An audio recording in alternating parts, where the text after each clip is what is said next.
நம்ம இன்றைக்கி வீடியோவில் பார்க்குறது பார்த்திங்கன்னா நடந்து கொண்டு ஐபிஎல் தொடரில் பார்த்திங்கன்னா லக்னோ சூப்பர் கிங்ஸ்க்கு டெல்லிகர்ஸும் மேட்ச் நடந்துச்சு. இதில் டெல்லிகர்ஸ் அணி பார்த்திங்கன்னா 6 விக்கெட்ஸ் வின் பண்ணிக்கிறாங்க.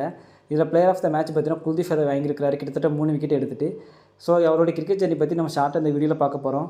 உத்தரப்பிரதேச மாநிலம் கான்பூர் மாவட்டம் பார்த்திங்கன்னா உன்னாயின்னு ஒரு ஊரில் பார்த்திங்கன்னா குல்தீப் யாதவ் 1994 டிசம்பர் 14 பிறந்திருக்காரு. அவருடைய தந்தை ராம்சிங் யாதவ் பார்த்திங்கன்னா சொந்தமாக செங்கல் சூழல் நடத்தி வந்துட்டு இருக்காரு. சிறு வயசுலேருந்தே அவரோட தந்தைக்கு கிரிக்கெட் வீரராகணும் ஒரு கனவு இருந்துச்சு.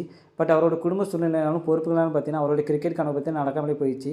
ஆனால் தன்னுடைய கனவை பார்த்திங்கன்னா தன் மகன் மூலமாக நிறைவேற்றுன்னு சொல்லிட்டு குல்தீப் யாதவை கிரிக்கெட் வீரராக உருவாக்கணும் அவருக்கு ஒரு ஆசை உருவாகுது. ஸோ அவருக்கு முறைப்படி கிரிக்கெட் பயிற்சி கொடுக்க பார்த்திங்கன்னா அதே ஊரில் உன்னாய் நகரில் பார்த்திங்கன்னா கேந்திர வித்யாலயா கிரிக்கெட் அகாடமியில் கொண்டு இவர் வந்து சேர்க்குறாரு 12 வயசுலேயே. ஸோ 12 வயசில் சேர்த்ததுக்கப்புறம் பார்த்திங்கன்னா அவருடைய கிரிக்கெட் கனவு பார்த்திங்கன்னா போக போக போக அதிகரிச்சுட்டே போயிட்டு இருக்குது. ஸோ அவருடைய பயிற்சியாளர் கபில் பாண்டே பார்த்திங்கன்னா இவர்கிட்ட கேட்குறாரு, நீ எந்த மாதிரி வீரர் ஆகணும்னு கேட்குறாரு. அதுக்கு குல்தீப் யாதவ் பார்த்திங்கன்னா பாகிஸ்தான் வேகப்பந்து வீச்சில் வாசிம் அக்ரம் உருவாகணும்னு சொல்கிறாரு. ஸோ அதுக்கப்புறம் பார்த்திங்கன்னா அவர் பந்து வீச ஆரம்பிக்கிறார். பட் அவரோட பந்து வீச்சில் பார்த்திங்கன்னா குல்தீப் யாதவோட பந்து வீச்சில் பார்த்திங்கன்னா நல்ல ஸ்விங் ஆகுதே தவிர பட் வேகப்பந்து வீச்சிற்கு தேவையான அந்த வேகம் அவர்கிட்ட இல்லாமல் இருக்குது. ஸோ அதை வந்து பயிற்சியாளர் கவனிக்கிறார். பயிற்சியாளர் பார்த்திங்கன்னா அவர்கிட்ட குல்தீப் யாதவ் கிட்ட சொல்கிறாரு, உங்ககிட்ட வேகப்பந்து வீச்சலாருக்கு தேவையான அந்த வேகம் உங்ககிட்ட இல்லை, அதனால் நீங்கள் கொஞ்சம் ஸ்பின்னுக்கு வேணால் ட்ரை பண்ணி பாருன்னு சொல்கிறாரு. பட் இவர் வந்து ஆரம்பத்தில் கேட்காம வேகப்பந்து வீச்சை ட்ரை பண்ணி பார்க்குறாரு. பட் அந்த அளவுக்கு இம்ப்ரூவ்மெண்ட் இல்லாதனால பார்த்திங்கன்னா அவர் பயிற்சியாளர் அட்வைஸ் படி பார்த்திங்கன்னா ஸ்பின்னருக்கு முயற்சி பண்ணி பார்க்குறாரு. ஸ்பின்னருக்கு முயற்சி பண்ணி ஆரம்பிக்கும் பார்த்திங்கன்னா அவருக்கு கொஞ்சம் கொஞ்சம் ஓரளவு நம்பிக்கை உருவாகுது. அதுக்கப்புறம் நல்லா ஸ்விங்கை வச்சுக்கிட்டு ஸ்பின்னுக்கு ட்ரை பண்ண பார்த்திங்கன்னா அவருக்கு விக்கெட்டுகள் விழ ஆரம்பிக்குது. ஸோ அதில் உள்ள நுணுக்கங்களையும் ஸ்பின்னுக்கு தேவையான நுணுக்கங்களையும் கற்றுக்கிட்டது அப்புறம் பார்த்திங்கன்னா எல்லா மேட்ச்சில் ஆடாமல் இருக்காரு. நல்ல விக்கெட்டுகளை எடுக்க ஆரம்பித்ததுக்கப்புறம் பார்த்திங்கன்னா ரஞ்சி ட்ராஃபியில் ஆடுறாரு. ரஞ்சி ட்ராஃபியில் நல்லா பெர்ஃபார்மன்ஸ் பண்ணாது பார்த்திங்கன்னா இந்திய அணி இந்திய அணிக்காக தேர்வுக்குழுவில் இவரை செலக்ட் பண்ணுறாங்க. செலக்ட் பண்ணதுக்கப்புறம் பார்த்திங்கன்னா 2017 பார்த்திங்கன்னா இவர் வந்து இந்திய அணிக்காக ஃபஸ்ட்டு விளையாட வராரு. அதுக்கப்புறம் பார்த்திங்கன்னா அவர் நிறைய மேட்சுகளில் அவருக்கு வாய்ப்பு கொடுக்குறாங்க. அவருக்கு குல்தீப் யாதவ் பார்த்திங்கன்னா ஆரம்ப கட்ட காலத்தில் பார்த்திங்கன்னா ஒரு நாள் கிரிக்கெட் தொடரில் தான் வாய்ப்பு கொடுத்துருந்தாங்க. ஏன்னா அதுக்கு முன்னாடி பார்த்தா டெஸ்ட் மேட்ச்சில் பார்த்திங்கன்னா ஸ்பின்னில் பார்த்திங்கன்னா அஸ்வின் ஜடேஜான்னு ஒரு 2 ஜாமான்கள் இருந்ததுனால அதுக்கப்புறம் பார்த்திங்கன்னா குல்தீப் யாதவ் யுஸ்வேந்திர சகல் 2 பேர் தான் வந்திருக்காங்க. ஸோ அவங்களுக்கு ஒரு நாள் கிரிக்கெட் தொடரில் தான் ஃபஸ்ட்டு வாய்ப்பு கொடுத்தாங்க. இந்த ஒரு நாள் கிரிக்கெட் தொடரில் பார்த்திங்கன்னா அவர் நல்லா அதிக விக்கெட்டுகள் எடுக்க ஆரம்பித்தார். ஆஸ்திரேலியா, இங்கிலாந்து, மேற்கிந்தியோ ஐபிஎல் தொடர் ஏன்னா குல்தீப் யாதவ் வாழ்க்கை பார்த்திங்கன்னா நல்லா ஏறுமுகமாகவே இருந்துச்சு. ஏன்னா இவர் எந்த இந்திய ஸ்பின்னரும் செய்யாத சாதனை பார்த்திங்கன்னா அவர் 58 இன்னிங்ஸில் 100 விக்கெட்டுகளை ஒரு நாள் போட்டியில் குல்தீப் யாதவ் எடுத்தார். கிட்டத்தட்ட பார்த்திங்கன்னா அவருக்கு நல்ல ஏறுமுகமாக இருந்துச்சு. அதுக்கப்புறம் பார்த்திங்கன்னா அவருக்கு ரொம்ப சோதனையான ஆரம்பித்த காலம் பார்த்திங்கன்னா 2019 to 2021 தான். ஏன்னா அந்த டைமில் பார்த்திங்கன்னா அவருக்கு விக்கெட்டுகள் அதிகம் விழாமலே இருந்துச்சு. அது மட்டும் இல்லாமல் பார்த்திங்கன்னா அவருக்கு ஐபிஎல் தொடரில் பார்த்திங்கன்னா கொல்கத்தா நைட் ரைடர்ஸ் அணியில் அவர் போய் சேர்ந்தார். கொல்கத்தா நைட் ரைடர்ஸ் அணியில் பார்த்திங்கன்னா அவருக்கு சரியாக பெர்ஃபார்மன்ஸ் பண்ணாதனால நிறைய மேட்ச் அவர் வெளியே உட்கார வச்சிட்டாங்க.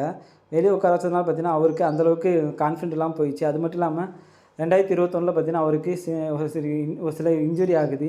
இந்த இன்ஜுரினால் பார்த்திங்கன்னா அவருக்கு ஒரு 6 மாதம் கிரிக்கெட் வாழ்க்கையில் விளாடாமலே இருந்தார். ஸோ அந்த 6 மாதம் இடையில பார்த்திங்கன்னா அவர் நிறைய இம்ப்ரூவ்மெண்ட் பண்ண ஆரம்பிச்சிட்டாரு. ஏன்னா தன்னோட பந்தில் விக்கெட் விழாதனால அதோட இன்னும் நிறைய சில திருத்தங்களை பண்ணிக்கிட்டு மறுபடியும் இந்திய அணிக்குள்ளே வராரு. இந்திய அணிக்குள்ளே வரும்போது பார்த்திங்கன்னா அவருக்கு 2022 உள்ளே வராரு. 2020 தொடக்கத்தில் பார்த்திங்கன்னா இதுக்கு முன்னாடி பார்த்திங்கன்னா 2020 தொடக்கத்தில் இவர் எடுக்கும்போது பார்த்திங்கன்னா குல்தீப் யாதவ் இல்லை யுஸ்வேந்திர சகல் 2 பேர் யாராவது ஒருத்தர் தான் இந்திய அணியில் எடுக்கிற மாதிரி இருந்துச்சு.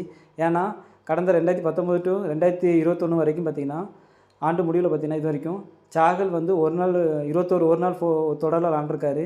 அதில் 34 விக்கெட் எடுத்திருக்கிறாரு. மொத்தம் சராசரி பார்த்திங்கன்னா 28.47 சராசரி இருந்துச்சு.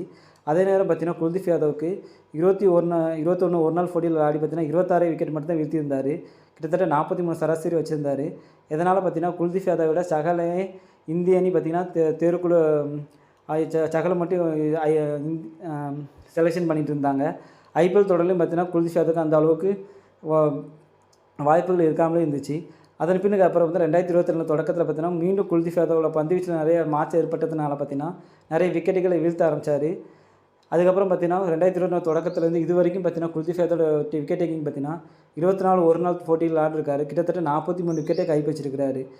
இது வரைக்கும் குல்தீப் பந்து வீச்சு பார்த்தீங்கன்னா இதற்கு முன்னே ஆண்டு பார்த்தீங்கன்னா 43 சராசரியாக இருந்துச்சு. இப்போ பார்த்தீங்கன்னா 2022 டு 2024 வரைக்கும் பார்த்தீங்கன்னா கிட்டத்தட்ட 18.93 சராசரியாக குறைஞ்சிருக்குது. குல்தீப் யாதவ் பந்து வீச்சு எக்கனாமிக் ரேட் பார்த்தீங்கன்னா 2019 ஆண்டில் பார்த்தீங்கன்னா 5.7 இருந்துச்சு. 2022 பார்த்தீங்கன்னா 4.70 குறைச்சிருக்கிறாரு. அது மட்டும் இல்லாமல் கடந்த ஆண்டில் பார்த்தீங்கன்னா ஆஸ்திரேலியா நியூசிலாந்துக்கு எதிராக பார்த்தீங்கன்னா 3 விக்கெட்டை வீழ்த்திருக்கிறாரு. தென்னாப்பிரிக்கா இலங்கைக்கு எதிராக பார்த்தீங்கன்னா 4 விக்கெட்டுகள் வீழ்த்திருக்காரு.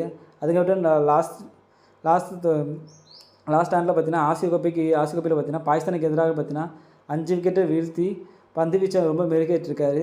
இந்த வருஷம் ஐபிஎல் தொடரில் பார்த்தீங்கன்னா லாஸ்ட்டில் நடந்த லக்னோ சூப்பர் கிங்ஸ்க்கு எதிராக பார்த்தீங்கன்னா முக்கியமான 3 விக்கெட்டை வீழ்த்திருக்கிறாரு. இந்த முக்கியமான 3 விக்கெட்டை வீழ்த்தினா பார்த்தீங்கன்னா இவர் player of the match award வாங்கியிருக்கிறாரு. ஏன்னா லக்னோ சூப்பர் கிங்ஸில் இருக்க பார்த்தீங்கன்னா மார்க்கஸ் ஸ்டோய்னிஸ், அதில் கேஎல் ராகுல், நிக்கோலஸ் பூரான், ஸோ இவங்களோட முக்கியமான விக்கெட்டுகள் எடுத்ததுன்னு பார்த்தோம்னா பிளேயர் ஆஃப் த மேட்ச் அவார்டை பார்த்தீங்கன்னா குல்தீப் யாதவ் வாங்கியிருக்கிறாரு. ஸோ நாளைக்கு இதோட இதுக்கப்புறம் பார்த்தீங்கன்னா நாளைக்கு உங்களுக்கு வேறு ஒரு பிளேயர் ஆஃப் த மேட்ச் யார் வாங்கியிருக்காங்களோ அவங்கள பற்றி வீடியோ போடலாம். தேங்க்யூ.